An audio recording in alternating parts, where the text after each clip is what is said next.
Hello and good evening, everyone. My name is Art, and tonight I will be talking about the three watches we have in front of us.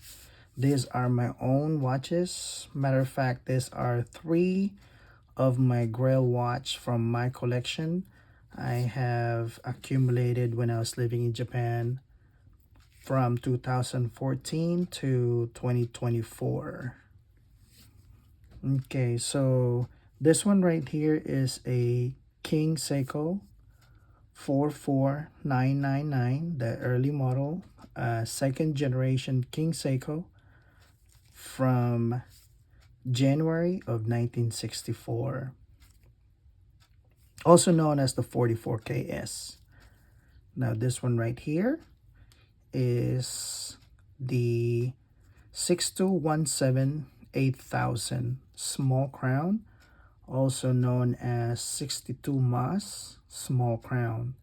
The earlier model again from the 62 Mas of 1965. And this one right here is the one with the dolphin symbol in the back, and it has a very light etching of the information, the movement number, and the information in the back had faded because this particular year and month, the early model, was known to have light etching on the back, and it will fade away over time. But this is 62178000. Now this one right here is going to be the star of the three. This is the 1964 Seiko Olympic. And then the reference number for this one is 57188000. I believe we can still see that on the back right here. We should be able to. Yes, right over there. It says, I think my light is so bright. 57188000 with the torch symbol in the back. Okay, first what I want to talk about is the size comparison of these three. Okay, so the King Seiko right here, in my opinion, is one of the biggest King Seiko in its era in the 60s. And this is the earlier model, right? So the 44KS, this is the beginning of that second generation. This was made from the end of 1963 to early 1964, and it was changed by 4420 9990. Okay, with this one right here, let's take a measurement. Measurement without the crown is 36 and a half, right there. And then with the crown, case size is 39 and a half.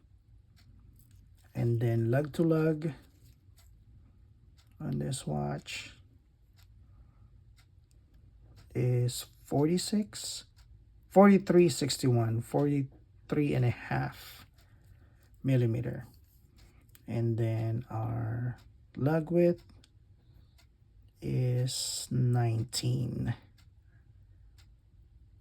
millimeter. So this one right here, I am using, so this is actually a replacement crystal. The old crystal had a little chip. I could have saved it, but it had a chip. It didn't go through, but for aesthetic look, I was able to find an original, an OEM crystal, so I just replaced it with a new one. So this is a beautiful watch. The sunburst really reflect the light pretty well. the indices has polished sides that when you as you are moving and it hits the right angle of the light coming into it, it will just sparkle or reflects the light very well. Same thing with the hour hand and the minute hands. And this is the one that still says King Seiko Dia-Shock. And they were made, King Seikos were made in the Ini factory, which means just really number 2. That's what it translates to. So this one has the grammar of design, right? Actually, the very first King Seiko to receive the grammar of design, implemented by Taro Tanaka. Taro Tanaka is the designer of a lot of watches, actually, in the 60s and 70s. And Grand Seiko and King Seiko are known to have that grammar of design, and some of the Lord Marvels as well. All right, so beautiful, beautiful watch. This is unpolished. I did not polish it. I don't really like polishing watches, so it's still original. I did polish it by hand, but very, very light, just to remove some dullness. But that's pretty much it. So yeah, that's that. So this is the original King Seiko buckle, but the strap is aftermarket, and I believe this is alligator or crocodile strap. Okay, so number 2. Watch number 2 is a 1965 April 62 Mas 6217 8000. Like I said, this one has the small crown. The other variant is 6217 8001, and that one has the big crown. In my opinion, the big crown is more proportionate to the watch. It looks better. However, this one is much more rare because the 8000 was only made for a couple months. I believe in April and June. The earlier model was made with the small crown, and they stopped doing that. They replaced it with a big crown to make it more proportionate. However, for the collectors, this would be the rarer of them too. So I do love this watch. So this bezel right here is multi-directional. It's not a unidirectional bezel, and I thought this was actually, I thought it was broken when I first turned it because it doesn't click. But back in the days in the 60s, right, Seiko didn't make it to click. It was a friction bezel. So it's an original bezel, by the way. So the loom is original. Everything is original, except again the strap, right? This is an Uncle Seiko 19 millimeter tropic strap, and I just love how Uncle Seiko does the retro straps and bands for Seiko. Actually looks better than the the original, in my opinion, and it is wearable. If you do have one that's original, those are, chances are it's already brittle, and you don't want to wear those. Those are very valuable too. They go for hundreds of dollars. I know the tropic strap can go from 500 to 700, and that was like 3 years ago when I was looking around. So I am good with Uncle Seiko. What else we need to talk about? This one has the dolphin again on the case back. Nothing really much. Okay, so let's get to the star of the three. Okay, so this one is the reference 5718 8000. On YouTube and the internet, I didn't see much information about this one. There is one video that have this, but they didn't really go in depth about the watch. So now what I'm gonna do is I'm gonna talk about the function of these buttons right here, and I'm going to measure it for you guys. Okay, so let's start with this hand right here that's sticking away, right? The long hand. The second hand, actually that is the chronograph hand, right? For the stopwatch. So you can this button right here on top right, this is used to stop that as such. Okay, and then you can play it again by pressing it one more time, and it'll run again.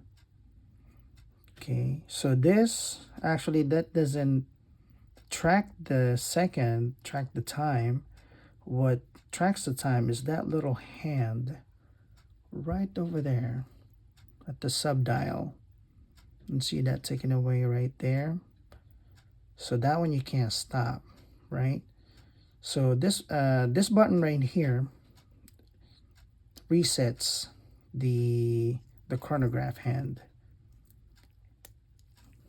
Okay, so now you see how it went back to 12 o'clock or 0, right there. Let's play it again. I'll let it run. So now the unique thing about this is this window right here. And this window is, I know some people have argued about what that window is. Is it a lap window or a date window? Well, it's both, right? So this will go from 0 all the way to 99. Okay, and then it goes back to 0. But you can use that as a calendar, because as the time goes to 24-hour round, it will change. It will add 1 day or number 1, right? Let me show you what I'm talking about. So right here.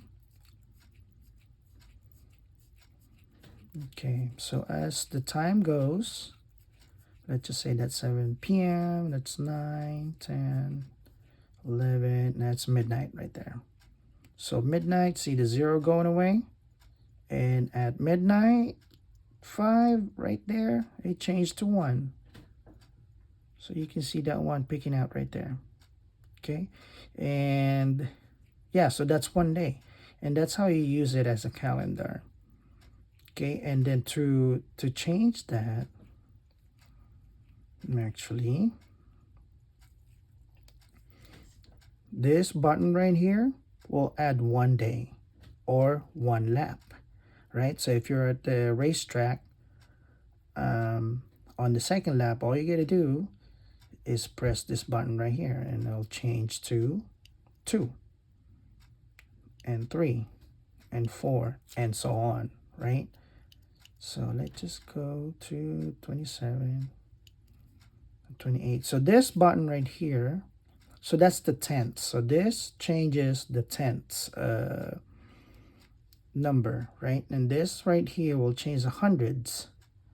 So if I push this, it will add 1, 18, 28, right? And then this, and like I said, this will go all the way up to 9. And that one will go 9. So let's go turn to 9. And then, so as a calendar, so that's how you use it as a lab. But as a calendar, from 31, it's not going to go back to 0, unfortunately, or 1. It's going to go to 32. Okay, so from that point, you can use these to go to the first of the month, and then you're set again all the way to whatever the ending of the month day is. Now it's 30, right? So you get the point. And that is the function of this watch, which is pretty unique. There's no other watch that has that, I don't think. Yeah, so this, I put a collar reb strap on it, but this buckle right here is for Grand Seiko, and I just thought that I would put it in there because it goes good with the watch. So this watch as well has a very nice polishing job on the indices only, and not on the hands. But these hands, they're the original hands. The crystal, when I bought it, crystal was beat up. It was pretty scratched up. I could have saved it, but then my the watch shop that I went to in Nagasaki, Japan, he was a big Seiko fanatic. Actually, he had a magazine there with this watch in front of the magazine, and he was surprised that I have one, non-Japanese, going to his shop with this watch. He was surprised because he said they'd never really seen one in flesh, but he was always, like fixing Seiko watches. And yeah, we actually became friends. And I lived in Nagasaki area for 3.5 years. And all my other Seiko watches, I go to him to get it repaired and service.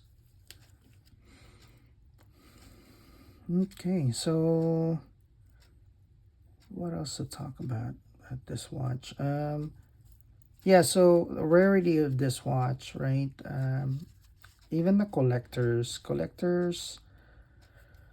if you look at the internet, claiming that there's only like 20 to 30 known pieces of 1964 Olympic 5718 in the world. So I'm pretty lucky to have this one. And when I was doing my own research, writing down the serial numbers that I can find in the internet, I was only able to find, I believe it was eight or nine, including mine, right? And then just at Yahoo auction, there was just a case back on for sale. It was just a case back. So, but I was able to see the serial number on there, so I put that on my tracker. I know Eric Strickland has two of the best examples of this watch. He had a silver and then the black dial, but very very clean, and then it even had the original watch band. I don't have the original watch band, however I have something that's close to it. So this is from Seiko Advan from the same era. Same coffin, that's what it's called, coffin bracelet, because of this links right here, shape of a coffins, right? But the only difference is the original have a rounded part right here to fit the shape of this, right? And this is more flat. However, it's good enough for me. I don't wear it. I like the leather band. And then the other one that I know is they call it the freckle. It was at Yahoo auction. It was sold for 3 million yen. It was purchased by an American, and unfortunately, while it was in transit to United States, the watch was stolen out of the box. And then the box, I know the box had other watches on it, and then the other watches were untouched. Only the Seiko Olympic was taken. Very unfortunate. Monetary wise, big value, right? 3 million yen, that's about $25,000 nowadays. And but I think the historical value is much more important and much valuable. I mean, like I said, even if there's only 30 of these in the world, right? Having one, like me, having this one makes me really proud that I have one of the 30. I have one of those, and this is something that I'm a big Seiko fan. I think Seiko makes great, durable, and long-lasting watches. So, I mean, this is from 1964. That's 2014. Now, 60 years old now, or is it? Yeah, 60 years old, and it's still taken away. Yeah. Well, why is 1964 significant? Well, 1964 in Japan, right, was like a gateway for Japan to showcase their technology to the world. That's when the satellite broadcasting or live TV was introduced. Color TV was introduced. Was during this Olympic, and then Japan had monorails and trains. I just don't know if it was bullet trains, but trains in Japan that they were able to show to the world. And not to mention, this is the very first Olympic that was held in Asia. So it was very significant. So it add a historical value to this watch, in my opinion. So right here, I also have a 1964 1,000 yen. I believe this is silver. So I just collected these. I found this. I'm like, hey, it's gonna go, perfect with my watch, just to have these two collection. And this is 100 yen. Also 1964 Tokyo Olympic edition coins. These are real money, by the way. You can use it to purchase anything in Japan, but I would not. Those are collectibles. Let's go ahead and measure these watches. So the King Seiko 1964 model is, without the crown, is about 36 and a half. Perfect size for my wrist. I have a 6.5 inch wrist. And then 39 with the crown. 39.3. Okay. Our lug to lug is 43. It's a pretty long watch. And then, but this is 19. 19. So Seiko actually, back in 60s and 70s, they like to use 19 millimeter lug width or straps. It's also true with some of the Swiss watches in that era. They use 19 millimeter lug width. This one is also 19 right there. And then the case size is 38 with a crown is 40, around 41. Yeah, 41 with the crown.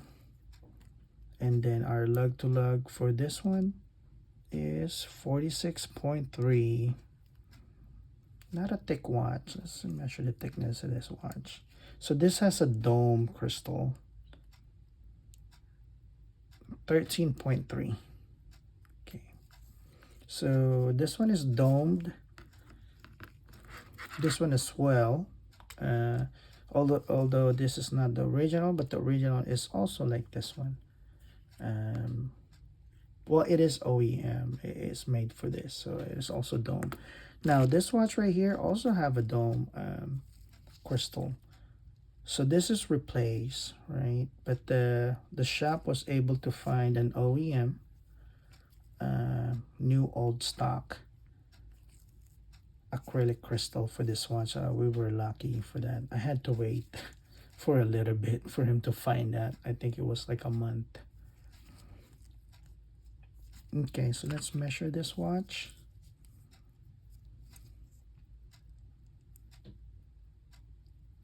This watch is 37.4.